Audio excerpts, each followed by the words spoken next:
Hi there, my name is Sandeep Gurrapadi, and I'm an opera singer, tenor, and a chamber musician. Rome is now ruled by the Etruscan upstart Tarquinius Superbus, the proud king. Now, most of the time when people think of opera, they get caught up in the stereotypes. They think of maybe the funny sounds that singers have to make in order to sing, the melodramatic music, the over-the-top plot lines, maybe that it's a little too long, and sometimes that they can't even understand the language. Now, while all of that may be true in certain cases, I think that opera and chamber music are absolutely magical genres of music that, given the right opportunity, everyone in the world can come to love and get enveloped in the story and the plot line, taken on a journey through the music. Opera as a genre came into being around the 16th century. And for the most part, opera is an art form which brings together music, dance, poetry, acting, all on stage. And back in the day, when theaters were quite small, singers didn't really have to project their voices very far because it was done for very intimate settings. However, as the audience grew for this art form and many people became enthralled with this absolutely magical, over-the-top dramas, theaters became bigger and halls became to accommodate thousands of people. And in order to reach the last person at the end of the auditorium, singers needed to develop a technique in order which they could project their voices and it could resonate at the back as well. Opera singing is like a full body experience. You have to think of opera singers like vocal athletes. They're not just using their vocal cords to produce a sound, but actually engaging the right muscles in order to take the pressure off the vocal cords and make sure that they can sustain their singing for hours and also be heard over sometimes 100 musicians in an orchestra pit without a microphone. Now, Western classical music categorizes voices into high voice types and low voice types. Now, what does that mean? Most of the time, whenever you have singers, there's a particular range in their voice which sounds the best. The range that resonates with them and truly comes across as something that's natural to their voices. In Western classical music, there are generally four broad voice types. There are the tenors,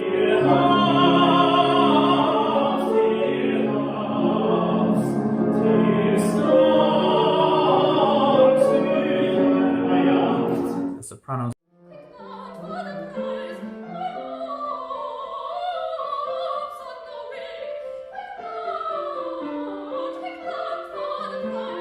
the highest female voice, altos, low female voice, and basses, which are the low male voices. Now, there's a huge caveat, because there are other voice types as well, obviously. These divisions of voices is to make sure that composers know how to compose for a particular voice type and to make sure that they can convey the musical story that they want to in the right resonant frequency that they want to. So when you watch an opera for the first time or when you watch an opera video for the first time, you might be overwhelmed and not know what to look out or listen for.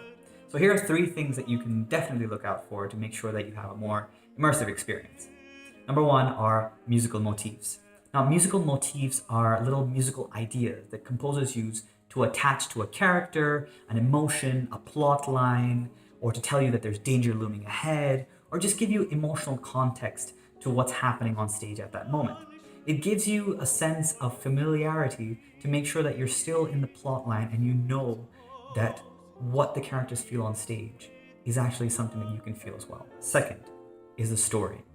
Now, most operas, believe it or not, have really, really simple stories at the heart of it. On the surface, they might be super complicated, but at the end, they're just about friendship, about love, or it could be nationalistic themes, war, or it could be political. And these themes are universal. You see them in movies, in music, everywhere. If you were to read the synopsis of what's happening in the opera just before you go in, or if there's program notes, just read them before, you'll have the inside jokes and know what exactly is happening to the characters on stage and be more prepared to come on the journey with the characters. The third one is they're not just singing on stage, they're acting. You're not just watching or hearing a musical performance, but you're actually watching a drama. You're watching something unfold in front of you where people are acting and giving life to these characters that were written by a composer, maybe sometimes 200, 300, 400 years ago. It's an art form that has, over the centuries, changed and continually evolved in order to fulfill the demands of the generation. Nowadays, opera can be anything from experimental theater, where you have screaming and yelling and whispering and all kinds of interesting and crazy plot lines, to the more traditional operas by Verdi or Mozart, which are in the standard operatic tradition. Opera is an umbrella term which encompasses all of these ideas, and at the end of it, aims to give the dramatical, theatrical element to musical storytelling.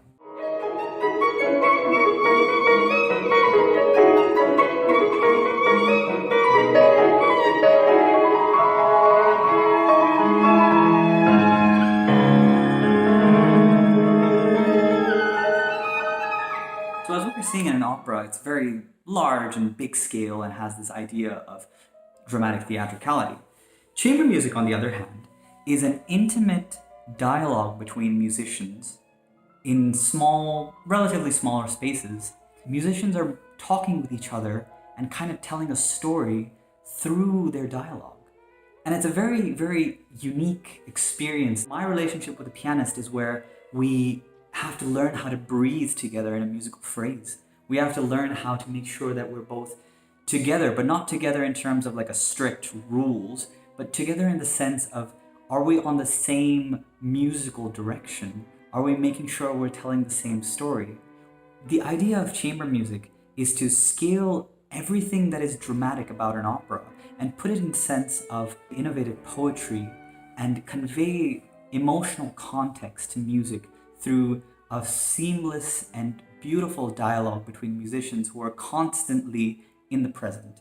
So next time you have something, a show or an opera or a video that you might see, I encourage you to take a moment and explore it and see that maybe you might just come to like it. Ich stand in dunklen Träumen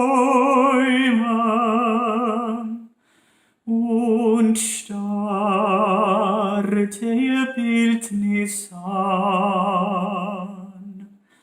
und das geliebte Antlitz heimlich zu leben begann.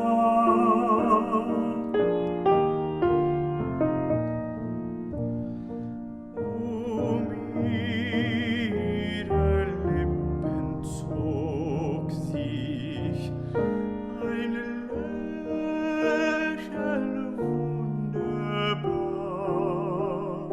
und wie von Wehmutstränen erglänzte